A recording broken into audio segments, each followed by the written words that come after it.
అమ్మో గిదేం driving test గిదెక్కడ ఘోరము కానీ బండి నడుపుడు ఒక ఎత్తైతే బ్రేక్ వేసుడు ఇంకో ఎత్తట గట్లుంది కథ.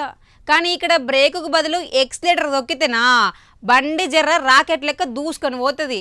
డ్రైవింగ్ రానోళ్ళ చేతికి బండిస్తే అది రోడ్డు మీద నడవడదు, జనం మీదకి ఊరుగుతుంది. నేను అంది నిజమే, కావాలంటే మీరు కండ్లాడ చూడుర్రి.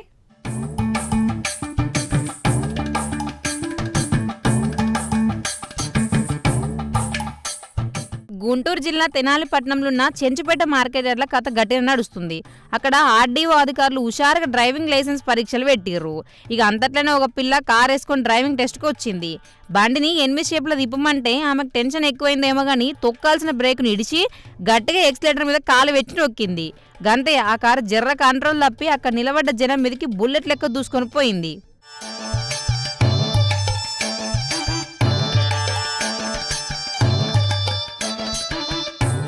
ఇక కార్ దెబ్బకు అక్కడ నిలబడ్డ పాపం 70 ఏళ్ళు దాటిన పెద్ద మనుషుల బొల్లు రఘురావు, గంజం పుణ్యమాచారులు ఇగో ఇంకింతమందికి మస్తు దెబ్బలు తాకినాయి.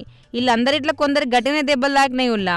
అంతటితోనే ఆగలేదు, అక్కడ లైన్గా పార్క్ చేసి ఉన్న బండ్లు అంటే మన బైక్లను కూడా ఆ కారు అడ్డంగా గుద్దిపోయింది అన్నట్టు.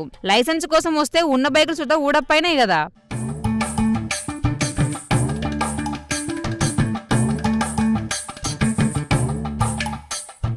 గిట్లకి గుద్దుడు కార్యం మొదలు పెట్టగానే ఆడున్న ఆర్డీఓ సిబ్బంది జనాలు అలర్ట్ అయి అందరిని పంపిర్రు దావుకానుకు. వాళ్ళ పానాలకైతే ముప్పు లేదు కానీ చూసిర్రా ఒక్కొక్కరు ఎట్లా ఇర్ర పాపం.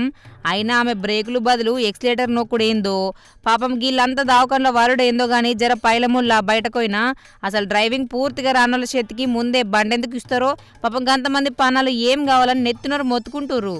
చూడాలి మరి ఇగనన్నా గీ ఆర్టీఓ ఆఫీస్లో డ్రైవింగ్ టెస్ట్ తింకర లేకుండా సరిగ్గా నడుస్తాయో లేదో మరి.